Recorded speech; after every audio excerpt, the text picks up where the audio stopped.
Live and yeah, man, we are live, bro. So, hey guys, this is Devon Harris, of course, and it's always great to be able to hang out with you and share some ideas and hopefully bring some value to you as well.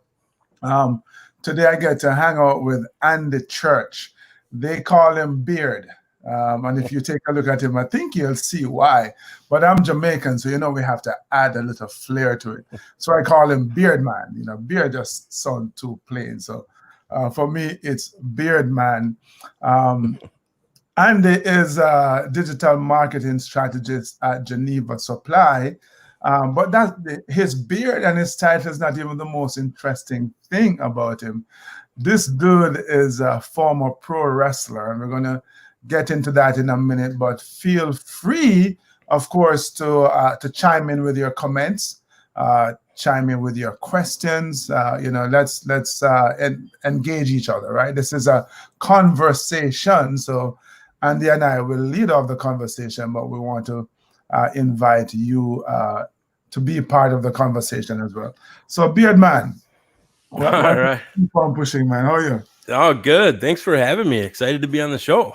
Yeah, you sound good this week. Last week you had a little cold, didn't you? A big Oh, dude got taken down by a little cold. What's going on, man? a total 180 this week. My daughter got a little cold at daycare, and of course, everybody got it, and yeah, regular colds are a real thing still. So So, people are worried about the COVID, and the common cold is still punching above its weight, huh? yeah, everything's still there. So we can't forget about the common colds and congestions and stuff. So Yeah, but little kids get everything. yeah, that's true. But I think it's just a stark reminder that we all need to be very careful about everything. Obviously, the For common sure. cold, but also the virus that's going around. So, so you're a former wrestler, and I was telling you that when I first moved there, when I lived in Jamaica, I wasn't really aware of wrestling in terms of what we see in the WWE and WWF. And I come here and I'm seeing these programs on TV, and I'm all into being an athlete, being a guy who just loves sports generally. And then I'm looking, I'm like, but this doesn't make sense, because I'd see a guy get half knocked out with a chair, and then he comes back and he beats up two guys and knocks them up. I'm like, so I start to kind of reason this out, and I'm thinking to myself, so in boxing, a guy gets one punch and that's it. And here the guy is getting knocked out with a chair and being thrown out the ring and coming back. And I just realized that it was more entertainment and not sports. It was this entertainment disguised in sports, and it turned me off. I just don't watch it. But you obviously have a very different view of wrestling, don't you? Yeah, man. So wrestling's all about the story, you know? It's like it's a sport, but it has to be entertaining and fun. So it's all about the story. So it's like good guys and bad guys, and just like any show you would watch on TV, or any Mhm. comic book you might be interested in, or anything like that. Yeah. Hey, Michael, thanks for joining in, man. If you have a question for the Beard Man, feel free to shoot. But yeah, that's really interesting, because I just could not see it that way. I mean, because I was looking at it purely from an athletic point of view. And don't get me wrong. I mean, I think these guys are some amazing athletes. Wouldn't you say? Oh, dude. So yeah, just the physicalness of it all, and the wear and tear on their bodies. They have to be in tremendous shape, and they're on the road constantly, Mhm. constantly punishing themselves, just like any other sport. Yeah.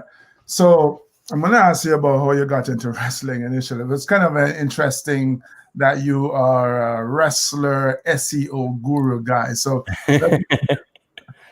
I don't know how many of those are around, but let's go back to the beginning. Yeah, it's How crazy. you got into wrestling? So everything is kind of plays off of everything, right? So when I was a kid, I I just loved professional wrestling. That's all I watched when I was a kid growing up. I did all the. You didn't watch bobsledding? No, I watched some. What I watched kind of Cool kid Runnings. were you? I've seen Cool Runnings. All right, fine. I forgive you then. That's my era, man. That's, I'm not that young. So yeah, I grew up watching wrestling, getting all the wrestling magazines, all that stuff. I just loved it, dude. I loved the sport. I loved all the characters. Everything was larger than life. And I was like, when I remember in middle school, that's all I liked, and in high school, then you start to, pick a career of like, they ask you like, what do you want to be when you get out of high school? You got to pick a career path, And I'm like, well, I really like wrestling. That's my thing. That's what I want to do. And I remember being in like the counselor's office, and they're like, you should really pick something a little more realistic, something, something normal. And I was like, what? I thought you guys are supposed to encourage people to follow their dreams and do what they wanted to do and lead them down to the path of, the direction that they want to do and help everybody out. And that just wasn't the case. Right. But I was still determined to do that. I wanted to try it out. That's something I always wanted to do. And I'm like, you know what? No, like I'm going to do that, And I remember telling my mom, I'm like, yeah, I think I'm gonna go to the school for pro wrestling. And she's like, she's like, that's great and all, like you should do that, but you should really like maybe get something to fall back on, maybe get some insurance, just take a little different approach instead of jumping all in, Yeah. So that that made a lot of sense to me, right? So I was like, well, what else like do I like that I can maybe get into, go to school for? I didn't really know. I really liked computers, so I got into a program for computer networking. So I went to I was like, my focus was hurry up and get a degree in something else, and then hurry up and get back to wrestling. Right. As fast as possible. Yeah. So that was my whole thing. So I went to school for computer networking, and there I started, you're making new friends, talking with people. And I remember one of the guys I was in a programming class, and this guy, his name was Nick, and he was messing around with something on his laptop. And I'm like, what are you doing? What are you doing over there? What are you working on? And he's like, oh, I create websites for people on the side. And I'm like, what? I'm like, what are you talking about? Like websites? That was like that was like a new thing back then. Right. The whole like internet, dial-up internet, like that was like a whole new thing. Websites, he's making websites for small businesses to make extra money, to like pay for school. And I was like, oh, I'm like, what is that? I don't understand. I'm like, show me what's going on. He's like, oh, it's really easy. He's like, I taught myself how to do this, and he's like, if you want, he's like, I'll come over some night and I'll show you everything I know about it. Right. Right. So before you continue with the story, though, because you said something really important earlier, the guidance counselors told you, no, wrestling is not realistic, it's not reasonable, and you thought to yourself even then that these people should be encouraging you to pursue your dreams, and it's so true that many of us, we start out, especially when we're younger, having these crazy dreams, right? These so-called unrealistic dreams. And the adults in our lives who have, I guess, been beaten down by reality is perhaps a one way to look at it, oftentimes discourage those dreams. But fortunately, I guess the advice your mom gave you was sound. Hey, try, especially as a wrestler, you kind of need some insurance. Let's admit that. Something. You need something. You need insurance and gas money. That's what Right. So you found that another interest, as in computers, and you decide to pursue that. Yeah, and it's just like even now, like kids, and forever, like kids are into video games, right? Like that's a career now. Like you can totally do that now. Yeah, that's true too. You know what? So, I know wrestling was your thing. Did you play any other sports growing up? No, I didn't really. Was never really into like school sports. I was a lot smaller and stuff, like in school growing up. But I was really into taekwondo. I got So into you that. were, so you were, yeah, you're saying you went through a growth spurt I because totally, and yeah. But like I was always into like taekwondo and stuff like that. Um, so yeah, no, I never really got into any like high school like organized sports or anything like that. mm.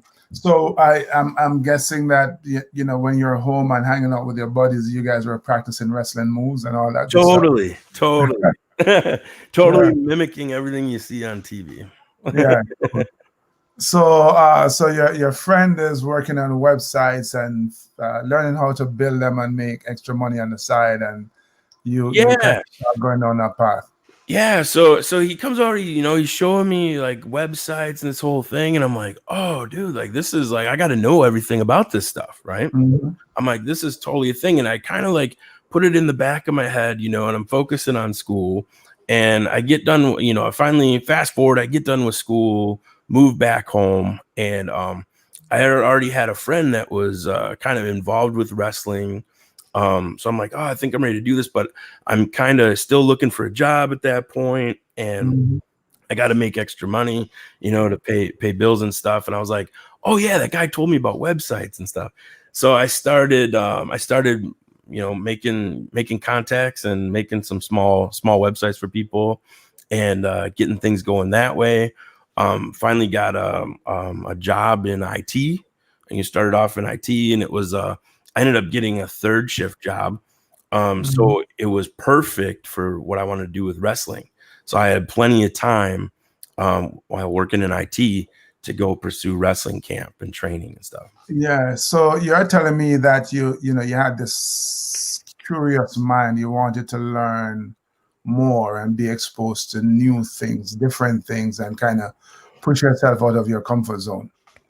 Totally. So I've always been eager to learn like what the new thing is and like Mhm. how can I learn everything about that new thing and then how can I adapt it and take advantage of that to maybe help work for, what we're doing here, what we're Mhm. doing for the company or how to help promote and things like that. Mhm. Mhm. So your friend kind of brought into this website designing thing. Did you do a course, or are you all self-taught in the beginning? So all self-taught right off the bat, but that's when websites were just strictly like HTML websites, right? We didn't have like the like WordPress and things like that. It was Mhm. like you're creating individual pages, things like that. So it was Mhm. very, very old school in that way. Yeah. So, but that was all like a brand new thing. So it was very easy to learn and to start out. Yeah. So then when I started getting introduced to the wrestling school, um, training was 3 nights a week. It was a lot of driving. The school was in Illinois. I lived in Wisconsin, so it was a good, hour and change to 3 nights a week to go to wrestling training. Mhm. And then, a lot of people don't realize like you're not good at it right away. Like I was horrible at wrestling when I first started. Well, And can you repeat that, please? Because a lot of people expect that they start something and they're going to just they yeah, expect to do good, but initially you suck, right? yes, I've met a lot of people like that they'll come to wrestling like a tryout, or they'll come for a few months for wrestling, and they didn't realize that oh, I actually have to put effort into this and get better. I'm not good Mm. at it. They want instant gratification, and it just doesn't work that way. You have to train. You have to train, you have to put the work in, man. You have to pay the Yep. price, as it were. No matter what it is that you're doing, right? There's that learning curve, and for some of us in some areas, it's steeper than others, right? Yeah, and at the time when I first started, so I started training with my friend Randy, and he'd been in the wrestling business for years, like 20 some years, like before that. and he knew everything about the business, and he was running a regular promotion around the area in 2 different states, and he had a TV show. And the problem was there's a lot of extra guys like on the roster, so it's not like you were just getting, going to training camp and then you're on a show the next week. Yeah. You have to like prove that you're worth something to the show, you're providing some value, you're willing to help out with anything necessary, whether it's just like sweeping the floor, selling tickets, hanging up flyers, selling concessions, helping with music, setting up the ring, tearing down the ring, like anything you can think of. Dude, it's not as glamorous as we're seeing on WWE and WWF, is it? Not at all. Not at all. And you don't even get paid, right? So it's probably just like getting started in like a stand-up comedy or something. You're lucky to get a handshake, right? Or maybe a hot dog at the end of the night, unless anyone took them all, so it's like it's very tough to get into the wrestling business. But again, like it all comes back to like, are you willing to put in the training and show up? Is this showing up? Yeah. All you have to do is keep showing up. There's a big part of success is just showing up, man. Yeah. So you sucked in the beginning. How long did it, I was horrible, dude. So and did you ever feel like, that this may not be the path for you? No, I loved it the whole time, even though like it was painful and some days I didn't want to get out of bed. Like I just kept going back. I just kept showing up. Tell me when the show is, I'll be there. You just always have your gear on hand just in case, just in case somebody got hurt, and they needed somebody. You always have your gear. Like I had a lot of friends that like would give me pointers the whole time. But like as I'm there, I'm like, well, how can I help make this show better? Like what can I do? And I remember saying right away, I was like, hey, do you guys need help with your website? Do you guys need help? Putting up flyers. And what's awesome is like, so even though I'm paying to be trained in wrestling and learning all these wrestling skills and how to entertain people, and at the same time keep everybody I'm training was safe and everything, trying to like create a character and be in front of a camera and things like that.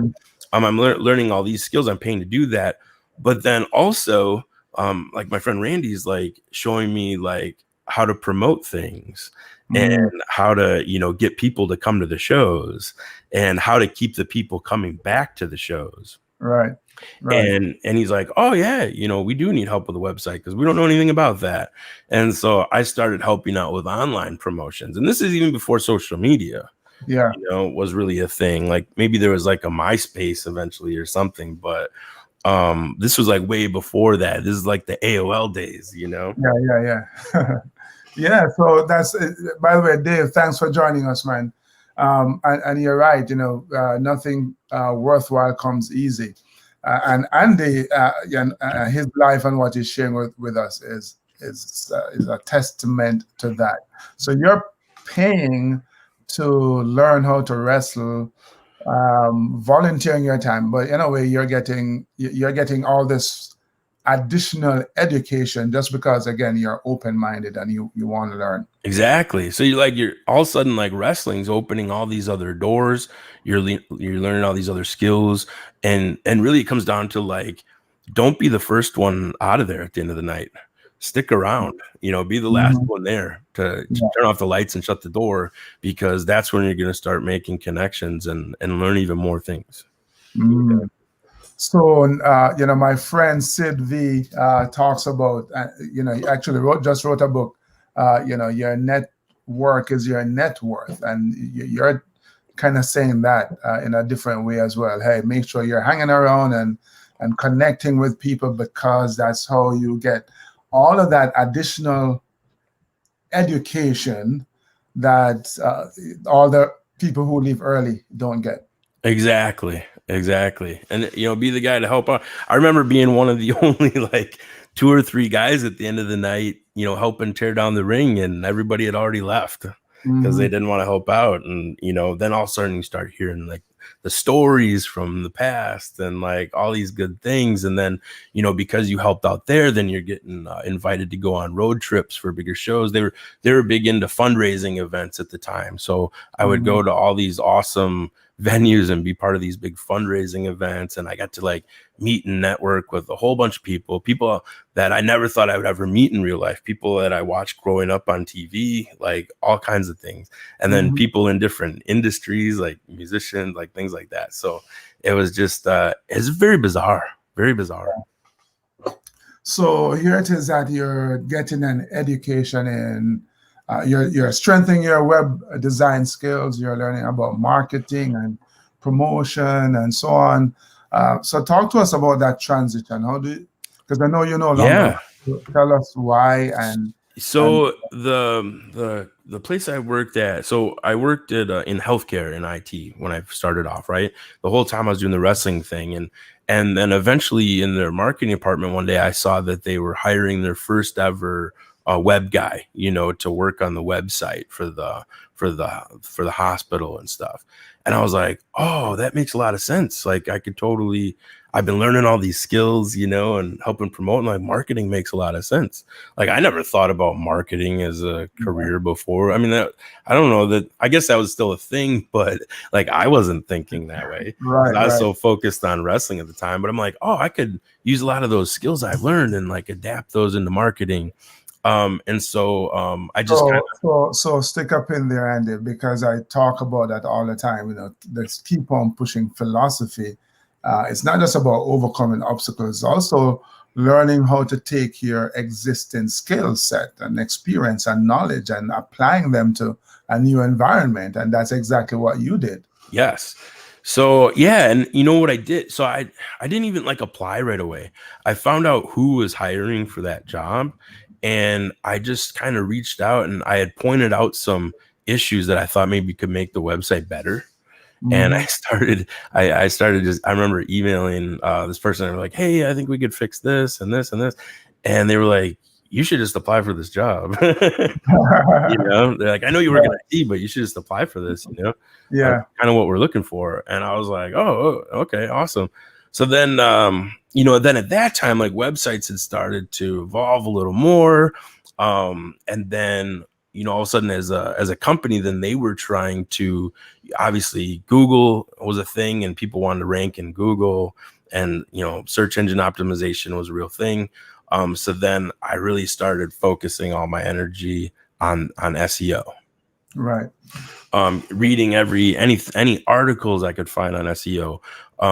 Every year I've gone to this big SEO conference in Vegas every year to learn everything I can learn. Like in SEO, in that world, like, you know, anything you learn, it could change in like 6 months. Yeah. So like it's constantly changing. So you kind of got to adapt to those new skills. And then, you know, at that time, then all of a sudden, like social media started becoming a thing, more and more popular. People were advertising on social media. So I'm like, oh, what's this? Let's see how we can advertise on like Facebook and take advantage of those things. So I'm helping to introduce these new platforms to the company. And then, you know, like live streaming or live tweeting became a thing. And, you know, all these new things are opening up. Or like now, like I'm trying to learn everything and learn about video. And like I started doing podcasting and learning what I could do. But SEO is involved in all of those things. So video and YouTube and SEO and social media and podcasting, SEO is involved. So like it all revolves around that whole digital marketing, SEO. Everything revolves around the same thing. Like how can you get more traffic to your website? Right. So it's kind of interesting how it's almost like these little blocks. Each thing you built a base. Learning about designing websites, then, you know, figuring out the marketing, promotion stuff, building, developing your SEO skills. And as the technology change and as new platforms come online, here it is that you are learning, still constantly learning, but building on the base that you created. What advice do you have for us mere mortals in our lives in terms of how, you know, whether it's our personal life or our professional life, how we kind of what we need to do to kind of keep tracking upwards? Yeah, you just gotta never like stay stay stagnant in what you think. Like, this is my job, this is what I do every day, I punch in and punch out, right? You like, Right. don't just stick with that. Like, how can you keep improving? And don't be afraid to adapt to new technology. I know a lot of people are afraid to adopt new technologies all the time, and Mhm. even though maybe you don't go all in on them, like, know about them, get familiar with new things, and maybe just try them out. Maybe they're not for you. I check out like Snapchat and like TikTok, but that's not me, right? But I know what it is. I know it's effective. I know it's Mhm. awesome, but that's not, for me, right? So, and then don't stop, learning new stuff. Like pro wrestling, dude, I've been in pro wrestling for 20 years and I never stopped training. I Mhm. still trained. I was always learning new things. That whole industry adapts and changes, from when I first started. It's way different now, and a lot of it's moved online. Yeah. But what's awesome is I got to learn all these new skills in SEO and video and social media, and then help adapt those things to help that company grow. Yeah. And now they have a very successful YouTube channel and an online paid portal and things like that. So like, they didn't have that before. That wasn't a thing, but that helped them grow. Mhm. So, Mhm. in just learning those new skills is going to be beneficial and help not just like for yourself, but help bring other people up with you. Right. A lot of what I've been doing, recent for wrestling is help training and help new students and like help put them over. Right. Yeah. Because Mhm. I can't wrestle forever, dude. It's not about me anymore. Yeah, Yeah. before I used to think like, oh, I need to promote myself and get merchandise and, help promote me. And then it just became about, I need to help everybody, because if Yeah. everybody's better, the whole group is better and the Exactly. promotion is better. A rising tide So, floats all boats. So, yeah. uh, quickly, Andy, because you talk about just learning and just listening to your story. One of the things I'm taking away from that too is, hey, you're in a job and you're getting paid to do X, Y, Z, right? You have a job description, but you never stuck solely to that this job description. You stretch yourself to learn and to help out. And that in itself allowed you to grow and to become more valuable to your company. Yeah, and still doing those day-to-day stuff that you need to do, but Right. constantly being familiar with what's coming up next. And You that's just have important, to. especially for the younger generation who are coming into the workforce and wonder why it is that their boss isn't noticing them, why they can't get promoted. Hey, it's because you're not proving yourself to be really valuable to your company. It's okay to come in and punch a clock 9 to 5 and leave as soon as that last bell rings. But if you want to get noticed, you have to go the extra mile, as Andy did. Yeah, and you have to, like nowadays, and the same thing in wrestling too. Like, listening is very important, and Mhm. following simple instruction, Yeah, that's always important. But saying like, "Oh, hey, I can also help with this other thing too," like that yeah, just yeah. helps make you more valuable. I'm curious, man, about your wrestling persona. Can you describe that? Who Um, Wrestling Andy is? Yeah, well, I'll tell you. So, yeah, my character was always like wrestling Andy, Irish Andy, and always this wild, larger than life like character. I've kind of adapted it over the years. Just very out there. A lot of people when they come see me perform, they're Yeah. like, "We had no idea this guy was like this at all." The alter ego, right? It's not the calm, cool, collected guy at the computer, right? Yeah, yeah, yeah. I'm like all calm and chill like every day. But then once you get in the ring, like that's my show. So Yeah. then it gets a little crazy after Mhm. that. So a lot of fun. And I adapt a lot of comedy into my wrestling too. So I like to try to make people laugh too So you're a and funny have a guy, good time. huh? Yeah, I try to be, I got you, man. So, Andy, help us out. Maybe give us some tips as you know, SEO. It's kind of your world now. You're a YouTube, Google kind of, marketing strategist guy. Um, an entrepreneur or a young business owner who's just kind of starting out, getting out there, especially during these COVID times when so much of what we do is online versus Yeah. in person. Um, yeah. Give us a short, quick roadmap.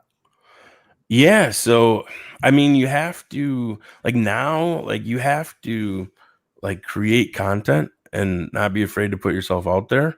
But the best tip I can give is like be consistent about it. Mhm. Don't be afraid to put yourself out there and like not get any likes on stuff for a while. Like a lot of these platforms, you have to be consistent and repetitive about it. I know like when I first started like our wrestling YouTube channel, I'm like, hey, we got to just keep putting stuff out there, got to grind it out, got to keep putting stuff out there. And eventually it finally took off. Yeah. It didn't like right away. It was like, oh, nobody's clicking on this, nobody's seeing it. But after time, your library builds up and people repetitively keep seeing you and you're driving them back to your web. Don't just stick to like one platform and think, oh, it's just Facebook, I got to be on Facebook. Drive people back to your website, things like Mhm. that. Yeah. Start building your contact lists and things like that. That's the like best thing you can do is just keep at it. But you got to put yourself out there and That's not be afraid. when you say create content, what kind of content are you talking about there? Video content, it can be video, it can be blogs, it can be podcasting, just Mhm. audio content. A lot of podcasting is video now. Mhm. So just getting more familiar with those new platforms. Like podcasting's been around forever, but it's just now starting to get really easy to create a podcast Yeah. and put yourself out there for free Mhm. even, you Yeah. know. Yeah. And so the advice here is, hey, you may not get any traction initially, but don't be discouraged. Yeah, you have to keep on Exactly. pushing forward. Exactly. Yeah, you just got to keep on pushing forward. Yeah. And so like even like after like wrestling, so like my wrestling, that's like, I've been doing it for so long. I'm trying to step away from it, and it's so crazy because a few years ago, I had just because I had done podcasting, and I'll tell you how I got to Geneva Supply. Mhm. Is they have a program that they run for high school students called BizTank. Right. So I remember my friend Melissa had already worked here at Geneva Supply and she knew I was in podcasting and they were trying to create a podcast studio and they were having problems with a piece of equipment. And she's like, hey, I know you know some stuff about podcasting. Could you come look at our setup and see, how we can make it better, what we're doing wrong? Mhm. Something's not working. So I'm like, yeah, cool. I don't live too far away. I'll just stop by on a Wednesday night. Yeah. That's what I do, right? That's my thing. So Yeah. I stop by and I'm like, I start watching and I hear a presentation going on and all of it's related back to what do you want to be after high school? It's And trying it's to help back to when you were in high school, wanting to right. try to figure out what you wanted to do. What do you want to be? And it's like encouraging kids to follow their dreams and find that path. Is college right for them? Is it not? They're bringing in all these awesome speakers and I'm just like, what is going on here? What is this? I'm like, this is awesome. And so I'm like, well, hey, I'm like, well, if you guys need any help with it, like I can come back next week, if you guys need any help. Right. And then that's how I met Jeff, the owner of Geneva Supply. And through that, because it's his program and he's there every time, every Wednesday, he's the host of the Biz Tank and everything. And he starts talking to me. He's like, what do you do? And I start telling him about like the online digital marketing. And at the time, I didn't like the job that I was in, even like it was kind of playing itself out after 15 years in that company. And I was telling him about the wrestling, and he's like, "Oh, you're that guy from Facebook," because he remembers seeing me on Facebook all the time. Right. And I was like, "Yeah, that's me." And then one day he was like, "You should just work here," Yeah. And I was like, "What do you mean? Like, what do you mean? Okay, awesome. Like, this is cool." And Geneva Supply is in the world of Amazon, right? Mhm. And Yeah. I was like, "Oh, dude," I was like, "Amazon's that's the next biggest thing." Like, Right. obviously, like, they're a search engine too. They need SEO. Mhm. And I'm like, "This is awesome." So I'm like, "See you guys later. I'm going over here now." Yeah. Yeah. and Yeah. that's how things progress. But I'm like, at the same time, I get to volunteer and help out with the BizTank program, and now we're producing video content and a podcast, and we're using all these skills that I've just adapted to. Right. So it's really awesome. So from one thing to the next, man. Just the fact that you have this, this open mind to learn and this desire to help, and driven by a passion for wrestling initially, has kind of brought you full circle. You're doing wrestling and this newfound passion of SEO and marketing and promotion. And what was awesome is with wrestling, I was like, I can help out promoting and doing online stuff, and I don't have to get hit with a chair. Like, this is way better. Both worlds, yeah, dude. Like, why didn't I know about this 10 years ago? It's a learning curve. All of us have to go through it, and when you're younger and more foolish, you kind of choose the harder, more painful road. Exactly. But hey, Beard man, it's been awesome, man, spending time with you, and kind of learning the backstory, but also just kind of learning those valuable lessons that you have lived, have taught yourself, and is now sharing with us. From the very beginning, kind of believing in the passion that you have, and not allowing some guidance counselor to turn you away from your dream.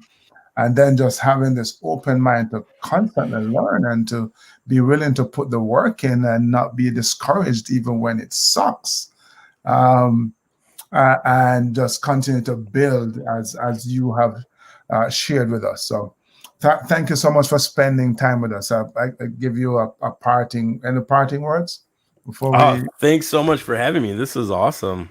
I love this whole program. So I think it's great. Somebody has a question here, Dave. He says, how much variation do you see in engagement between podcast interviews and video interviews? And he's also asking, what are the ideal lengths for podcast interviews? What about ideal lengths for video interviews as well? Oh, sure. Yeah. So, well, I'm not even sure what platform you're referring to, but it might be Facebook, or it's like video and audio can be on any of these platforms. But podcasting, it all comes down to consistently creating the content and building that audience, right? So like, you'll see some podcasts that are like an hour to 2 hours long, but they have like an audience that loves that, and maybe they're not listening to the whole thing at once, and they're just listening to it to get through their day, or split up time. But I see a lot of podcasts going towards like that, like less than 30 minutes, even like, some that I listen to are only like 5 to 10 minutes long, but I also listen to like longer ones over time too. So, but really just kind of putting your stuff out there the way people want to consume it. Because some people just want to hear highlights and snippets, and other people want to be a diehard fan and want to listen to the whole episode, or they would rather watch the video of it, or maybe they're watching your podcast on their TV on YouTube, or it's just like how they want to consume it. So you kind of got to be, chop up your content and kind of put it everywhere and see what you get the best response from, and then stick with that. Got you. Yeah, because he the Dave G, who asked a question, he actually does Facebook Live, 20 minutes, about 10 minutes for Q&A. So you're right. It depends on your audience and how people want to consume? How do you kind of figure out your audience? Is it that you have a message and you start to share it and wait to see who to Yeah. consume? So yeah, there's a little bit of that. I mean, that too, it depends on like if you want to put some promotion dollars towards it or what your budget is, kind of thing. But even like Facebook Live, even if you're doing live videos, you might not get a lot of live viewers at that time because you're at a random time of Yeah. day, Mhm. that maybe not everybody's at their computers or on their phones. Are you creating content strictly for mobile? Things like that. But people are going to watch those live streams like after the fact. So that content's going to live on and have a life. And that maybe you're promoting that to your fans, or you're finding an audience similar to your current audience and then promoting it to them. So, Right.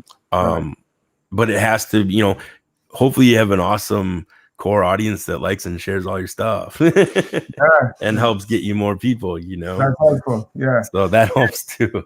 Yeah, Dave, thank you for your question, man, and Beardman, thank you for graciously answering and spending time with us. We're looking Oh, forward for to sure, man. All right, bro. But well, man, and thank you guys. Hey, if you love this, make sure you like it, make sure you share it. Beardman, if someone wants to find you, how do they do that? Yeah, I'm pretty much at Wrestling Andy on all the platforms. So hit me up. At Wrestling Andy. All right, Yep. awesome, cool. So that's where to find him if you want to hear about wrestling, or seriously, if you have questions on search engine, Google, YouTube, that kind of thing. He is more than happy to help you. So Yeah, I love helping people out, and people hit me up all the time. So I try to respond to everybody. So Wrestling Andy, and if you're in, you're looking to do business on Amazon and you need some professional guidance there, what he does at Geneva Supply is a really good connect. We're talking about networking earlier. It's a really good place to go to get that kind of help. So again, Wrestling Andy at Geneva Supply, hit him up. Once again, share this, like it, subscribe. We're looking forward to connecting with you next time. Until then, friends, keep on pushing. Keep on pushing. Yeah, man.